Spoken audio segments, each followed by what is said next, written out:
दोस्तों पाकिस्तान में आपने तो ट्रेन का सफ़र किया ही होगा, लेकिन यूके में ट्रेन का सफ़र जो है वो बहुत डिफरेंट है और यहाँ का निज़ाम उससे बहुत ज़्यादा डिफरेंट है। लेकिन यहाँ पे कुछ और भी हकीकतें हैं जो कि मैं आपको बताऊंगा। मैं आपको ग्लासगो का सेंट्रल स्टेशन दिखाऊंगा और इसके अलावा आपको अपने यहाँ के पहले सफ़र का बताऊँगा ट्रेन के, जो कि बहुत लंबा सफ़र, बहुत एक्सपेंसिव सफ़र और मुझे वहाँ पर क्या क्या मुश्किलात पेश आई। पहले तो मैं आपको यहाँ की ट्रेन के बारे में बताता चलूँ कि ये ट्रेन पाकिस्तान की ट्रेन की तरह तो बिल्कुल नहीं है कि जो एक एक घंटे बाद लेट आ रही हो। यहाँ पे हर ट्रेन अपने टाइम पे आती है, जो मिनट यहाँ पे लिखा गया है उसी मिनट पे यहाँ पे उसने ट्रेन स्टेशन पे पहुंचना होता है। बहुत कम चांस होता है कि कोई ट्रेन लेट हो जाए 2-4 मिनट, वो भी आप ये गूगल मैप पे देखें तो वहाँ पे आपको शो कर देता है कि ये ट्रेन इतने मिनट लेट है। ट्रेन मैक्सिमम 1 से 2 मिनट ही रुकती है और उसके बाद ये चली जाती है। जब रुकती है तो तब जो लोग अंदर होते हैं उन्हें अंदर का बटन प्रेस करना पड़ता है, जिसके बाद डोर ओपन होता है। अगर कोई लोग बाहर हैं तो उन्हें बाहर से बटन प्रेस करना पड़ता है, तो वो वाला डिब्बे का डोर खुलता है। यहाँ पे पाकिस्तान की तरह तो है नहीं कि ट्रेन के अंदर जो है वो कभी रेवड़ी वाला आ रहा है और कभी आलू चने चाट वाला आ रहा है। अलबत्ता ट्रेन में एक छोटी सी शॉप मौजूद होती है जिसमें आप में कॉफी और स्नैक्स वगैरह मिल सकते हैं। यहाँ पे अपनी मदद आपके तहत ही सामान लेके जाना पड़ता है। यहाँ पे कोई भी आपकी हेल्प के लिए कुली नहीं होता, लेकिन एक चीज है कि यहाँ पे व्हील चेयर वाले लोगों के लिए एक अलग बोगी होती है और वहाँ पे हेल्पर एक मौजूद होता है। आप ट्रेन में कुत्ते और साइकिलें कुछ भी लेके जा सकते हैं। मोस्टली आपको बड़े ट्रेन स्टेशन पर इस तरह के बैरियर्स नजर आएंगे जहाँ पे आपको टिकट स्कैन करके जानी पड़ती है, लेकिन छोटे स्टेशन पर ये चीजें नहीं होती, बहुत कम होता है। अगर आप शहर के आसपास के छोटे स्टेशन पर हैं और आपके पास टिकट नहीं है, आपकी ट्रेन लेट हो रही है, तो आप ट्रेन में ऐसे ही जाके बैठ सकते हैं और वहाँ पे टिकट चेकर से आप टिकट खरीद सकते हैं। अदरवाइज आप जिस स्टेशन पर उतरेंगे वहाँ पे जाके आप पे कर सकते हैं। लेकिन मैंने यहाँ पे नोट किया है कि कुछ लोग ऐसे होते हैं कि जो इस तरह के स्टेशन पे जाके बैठ जाते हैं और किसी और स्टेशन पे जाके उतर जाते हैं और कोई टिकट पे नहीं करते,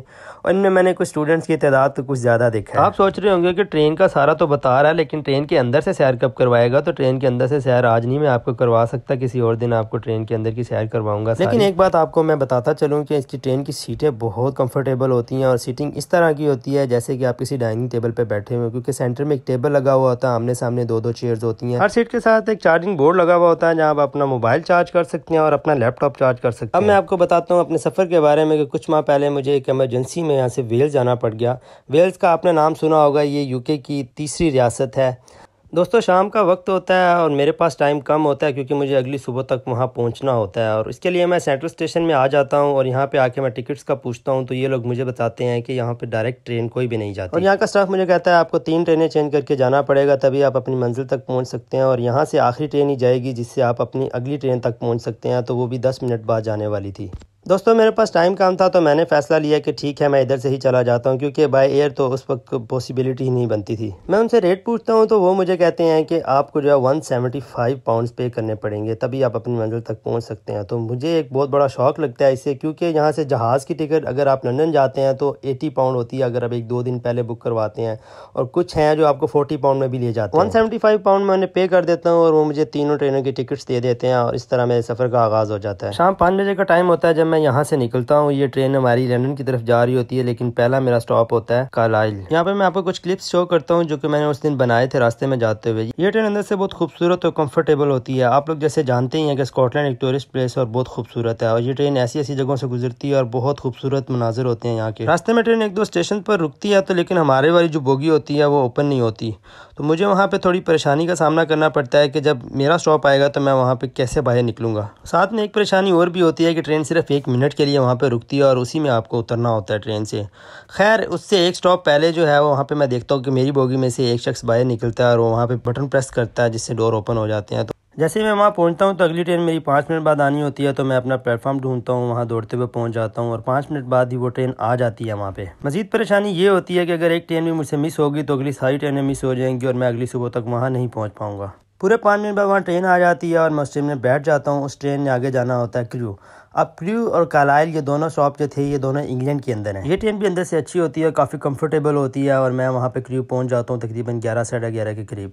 उस वक्त वहाँ स्टेशन पूरा सुनसान होता है, अमले के एक शख्स के अलावा कोई भी नहीं होता और अगली ट्रेन सिर्फ 2 मिनट में आने वाली होती है।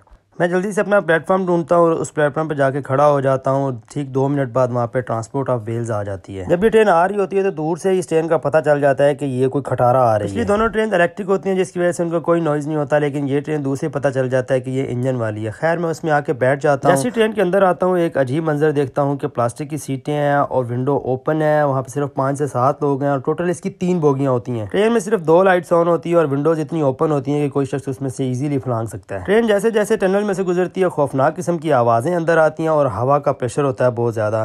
खैर ये सफ़र हमारा 3 घंटे का होता है और बहुत कलमे पड़ते हुए मैं वहाँ तक पहुँचता हूँ। ये ट्रेन मुझे वेल्स के कैपिटल कार्डिफ में उतारती है और जो कि 10 मिनट लेट होती है। अगली ट्रेन आने में अभी 20 मिनट पड़े हुए होते हैं और जैसी ट्रेन आने में 2 मिनट रह जाते हैं तो इसकी स्क्रीन के ऊपर मुझे शो होता है कि प्लेटफॉर्म चेंज हो चुका है, तो मुझे भाग के भी दूसरे प्लेटफॉर्म तक पहुंचना होता है। ये ट्रेन इलेक्ट्रिक होती है और मुझे 1 घंटे में स्वानजी पहुंचा देती है। स्वानजी तो बहुत खूबसूरत जगह है, आपने इसका नाम भी शायद सुना होगा। ये साहिल के पास है और वहाँ पहाड़ी इलाका है और बहुत ही खूबसूरत है। यहाँ मेरा ये सफ़र ख़त्म होता है, लेकिन मैं आपको एक मशवरा देना चाहूँगा कि जब भी अगर आप यूके आएँ तो कभी भी रात का सफ़र ऐसा ना कीजिएगा जहाँ पे आपको 2-3 ट्रेनें चेंज करनी हो। दोस्तों साथ साथ आपने ग्लासगो सेंट्रल स्टेशन भी देख लिया होगा। इंशाल्लाह आने वाली वीडियोज़ में मैं आपको मज़ीद जगह दिखाऊँगा। मिलते हैं एक छोटी सी ब्रेक के बाद। अल्लाह हाफिज़।